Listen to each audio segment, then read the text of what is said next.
Lloyds metals and energy लीग घुग्गुसच्या विस्तारीकरणाच्या कामातून निघणारं पाणी नैसर्गिक नाल्यात सोडलं जात असल्यानं परिसरातील शेतपिकांचं नुकसान होत असल्याची तक्रार समोर आली आहे। या गंभीर प्रश्नावर शेतकऱ्यांनी आक्रमक भूमिका घेत जिल्हाधिकारी कार्यालय चंद्रपूर येथे 25 ऑगस्ट रोजी आत्मदहनाचा इशारा दिल्यानंतर प्रशासनानं तातडीनं दखल घेतली। या प्रकरणी माननीय अतिरिक्त जिल्हा दंडाधिकारी चंद्रपूर यांच्या दालनात सुनावणी घेण्यात आली।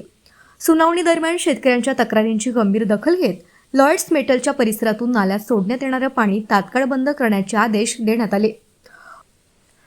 उद्योगाच्या विस्तारीकरणासाठी सुरू असलेल्या खोदकामातून बाहेर पडणारं पाणी नैसर्गिक नाल्यात मिसळत असल्याचं प्रशासनाच्या निदर्शनास आलं आहे। हे पाणी उद्योगाच्या खालच्या बाजूस असलेल्या शेतांमध्ये पोहोचत असल्यानं पिकांचं नुकसान होत असल्याची तक्रार शेतकऱ्यांनी केली होती। आदेशाची तात्काळ अंमलबजावणी करण्याच्या सूचना संबंधित उद्योगाला देण्यात आल्या आहेत। या संपूर्ण प्रकरणाची प्रत्यक्ष पाहणी करण्यासाठी नेरी नागपूर यांना जागेची पाहणी करून योग्य त्या उपाययोजनांबाबत अहवाल सादर करण्याचे निर्देश देण्यात आले आहेत। अहवाल प्राप्त झाल्यानंतर त्यानुसार पुढील कार्यवाही करण्यात येणार आहे। त्यामुळे आता प्रशासनाच्या आदेशानंतर उद्योगाकडून नाल्यात पाणी सोडणं थांबवलं जातं का आणि शेतकऱ्यांच्या पिकांचं नुकसान रोखण्यासाठी ठोस उपाययोजना होतात का, याकडे घुग्गुस परिसरातील शेतकऱ्यांसह नागरिकांचं लक्ष लागलं आहे।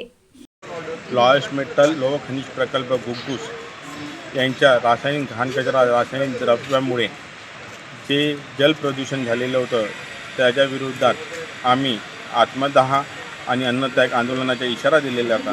त्या अनुषंगाने आज दिनांक 25 ऑगस्ट 2026 रोजी मंगळवारला माननीय जिल्हाधिकारी साहेबांच्या अध्यक्षतेखाली मीटिंग झाली। तिथे प्रकल्पाचे व्यवस्थापक, प्रदूषण नियंत्रण महामंडळ, कृषी अधिकारी, तहसीलदार साहेब, HDO साहेब यांच्या समक्ष बैठक झाली। त्या बैठकीमध्ये आम्हाला आश्वासन मिळालेलं आहे प्रदूषण विभागाच्या अधिकाऱ्यावरती कारवाई होणार आहे आणि प्रदूषण करणाऱ्या लॉयड्स मेटल या लोह खनिजच्या विरोधात कारवाई होईल।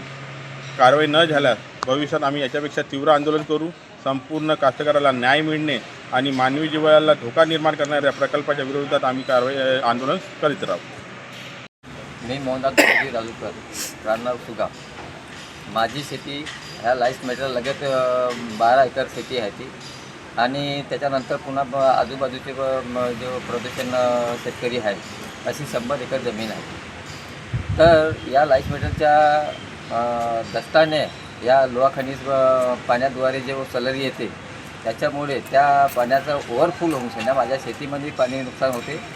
त्यांनी तो नाल्याचं पाणी बंद करून सध्या स्वच्छ पाणी सोडावं आणि त्या माझ्या नाल्या शेतीला जे नुकसान होतं त्यांना संरक्षण भिस्त बांधून द्यावं आणि जे माझं नुकसान शेतीचं झालेलं आहे त्याच शेतीचं नुकसान भरपाई करून देण्यात